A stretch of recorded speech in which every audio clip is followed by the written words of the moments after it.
kilala nyo ba kung sino yung gumawa ng box ni Macbacan, 3KR, 5 Brothers, NN? Tapos eto, bagong gawa nila, Tiarin. So ayun, nandito tayo kay DNS Soundworks Iloilo. Okay mga boss, another video, another vlog na naman tayo. Yeah boy. So yung mga gumawa ng box at saka nagsiset up, walang iba kundi si DNS Soundworks. Dito lang yan sa may Barangay Guaan, Leganes, Iloilo. Ito ho yung munting shop nila dito sa may Leganes. Parang showroom lang mga boss, no? Kasi nung dumating tayo dito, bumugad agad sa atin yung mga processor set ni DNS. Siya po yung may gawa na ito at nag-set up lahat-lahat na yan. Siyempre, walang iba sa likod ng mga ganitong processor, si Master Touch o Sir Dande de Goma. Okay, para hindi kayo magreklamo na puro lang yung mukha natin yung nakikita ninyo, baliktadin natin yung ating camera. For your better viewing experience, dito lang yan sa DNS Soundworks.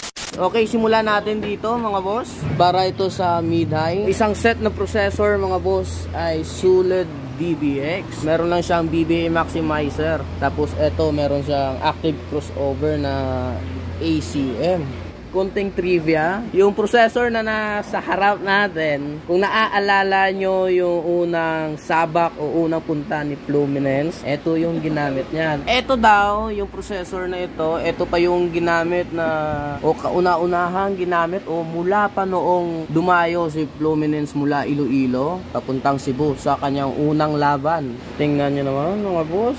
For the first time, nakita natin yung ginamit ni Fluminense na nung pumunta siya sa Cebu. Buhay na buhay pa hanggang sa ngayon. Tapos eto mga boss, guess what?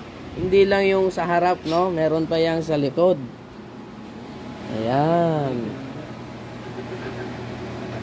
Diba? Ito yung sinasabi nilang mga sikreto, no? Pero ngayon, nakita na ninyo. Tapos eto pa mga boss, no? Kay NN naman ito mga boss. Grabe. Clark Technique, tapos DBX, tsaka Rain na PE15. Ayan. Mga boss, kung naaalala nyo yung vlog natin sa may Maasen, ayun, pinayagan tayo doon ni Sir Amay na ipakita yung mga gamit ni Macbacan. Ngayon, tayo naman yung pinaunlakan ni DNS na ipakita yung mga currently na ginagawa nilang processor set. Meron pa po dito yung processor set ni Tiarin. Ito naman yung ipapakita natin sa inyo, yung processor set ni Tiarin. Oh, ayan mga boss. Ito naman yung gamit ni Tiarin. Merong mga takip di natin makita. Kung kilala nyo yung mga processor na ito, no? Kayo nang bahala na alamin, no? Bilang respect dito.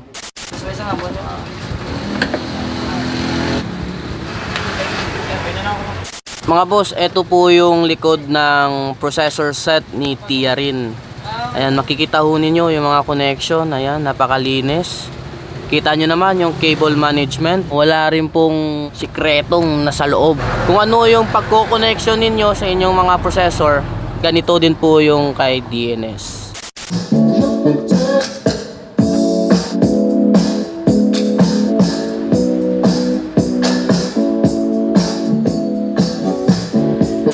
Grabe yung mga gamit dito mga boss, no? Hindi basta-basta. Kahit sa mga XLR na mga new trick, hindi na natin kayang bilhin yung mga processor pa kaya. Mga boss, eto, tuturuan ko kayo kung nasaan si DNS. Mula Iloilo City, papuntang Dumangas Port o mga papuntang Bacolod, dito sa may Barangay Guaan, Leganes, dito nyo madadaanan si DNS. Sa highway mismo, Barangay Guaan, makikita nyo yung sari-sari store nila na DNS. Tapos, eto mga boss, meron silang ginagawang shop doon na hindi pa po tapos. At doon nila ginagawa yung kanilang mga box. Tara, puntahan natin. Let's go. Boss, pwedeng videoan? Sige. Sige.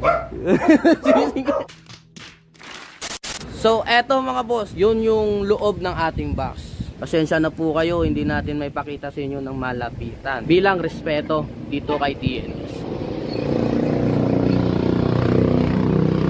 Okay, balik tayo doon. Alam nyo naman mga boss, yung bawat gumagawa ng box dito ay may kanya-kanyang pattern o disenyo sa loob ng box.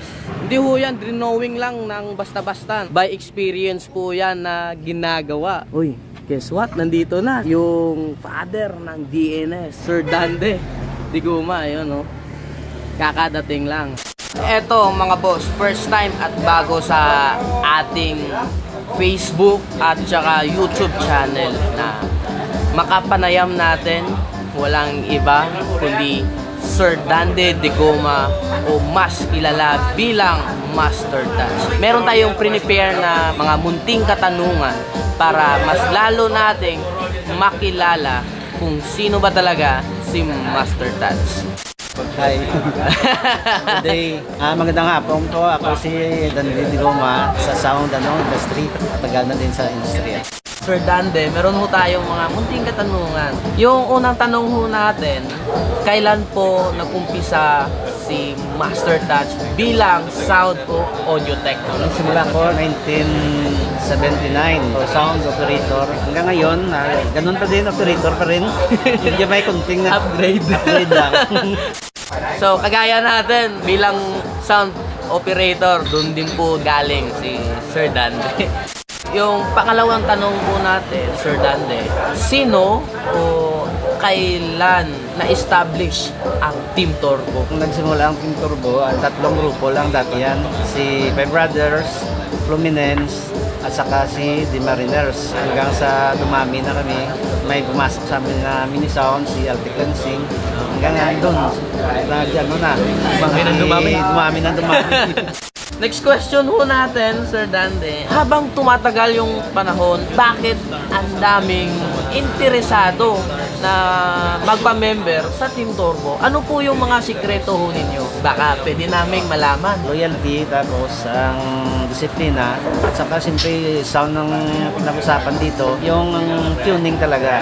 Tuning ng sound system. Isa yan sa mga siguro nakita ng mga kasama natin sa sound industry. Interesado silang pumasok sa grupo namin. So eto, medyo personal po itong tanong. Lights off o lights on? Lights off. Lights off. Yeah, boy. Kung sa diskuhan, lights on eh.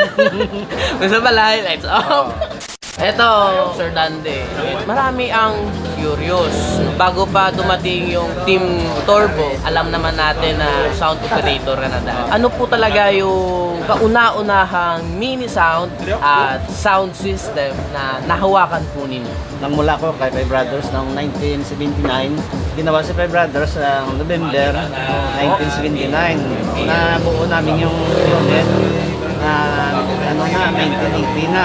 Ang first sister niyan, January 1980 na. Una yung tinugtugan ni Five Brothers doon sa barangay namin mismo. Saan po? Dito sa Barangay Guaan. Barangay Guaan talaga? Ang unang mini sound na buo ko, si Altic Lansing noong 2012. Battle na po yun? Oo, battle na yan. Yun lang po yung mga katanungan natin kasi umuulan na, umaambon. Ayan. Sir Dande, igagrab ko na po itong opportunity na ito na kahit sa mga sitwasyon natin ngayon, ako mismo nakita ko po yung personal attitude po ninyo na hindi kayo namamansin sa mga negatibong komento. Hindi nga po sumasali sa Facebook. Ayan mga boss, hindi yan plastic. Sir Dande, let me shake your hands. Thank you so much sa pag-welcome dito sa DNS Master Touch nag-iisa. Ayun. Oh, ayan mga boss, oh, binubuksan natin yung box ni Tiarin. Tapos si NN mga boss, kahapon pa po siya dumating. Nire-ready na para sa paparating na battle this coming 9 and 10 sa may Bypass Road, Cabanatuan, Iloilo. Ayan mga boss. Stainless steel yung kanyang screw. Sigurado kayong matibay yan. Tapos hindi kakalawangin. Ito yung speaker ni Tiarin mga boss. Earthshaker na 5-layer magnet. Solid na craftsmanship mga boss, oh. So ayun mga boss, meron na pong klase kasi malapit tayo dito sa may eskwelahan. Mamaya magsa-soundcheck si NN tsaka si Tiarin. So, ayun mga boss, ini-invite ko kayo. Meron tayong dalawang event, next day o next week. Ang masasabi ko lang sa inyo mga boss, depende sa inyo kung ano yung event na susuportahan ninyo. Dito mga boss, makikita natin yung bagong upgrade na si The Independence. Mula sa D12 ngayon ay D15. Tapos mga boss, ayun oh, makikita nyo yan.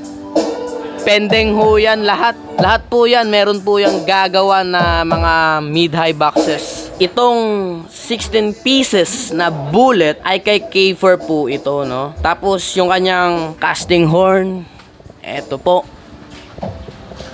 Dito nakatago. Ayan. Okay mga boss, dito natin na i-confirm na si K4 ay hindi mawawala. Maghintay tayo sa kanyang pagbabalik kasi yan mga boss is gagawin. Oh, meron siyang bagong mid-high na ipapadinig sa atin. Okay mga boss, habang nag-outro ako dito ay nakadisconnect po yung aking external microphone.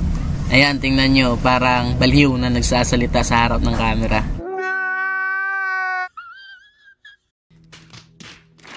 Okay, no hate, pupas lang. Peace.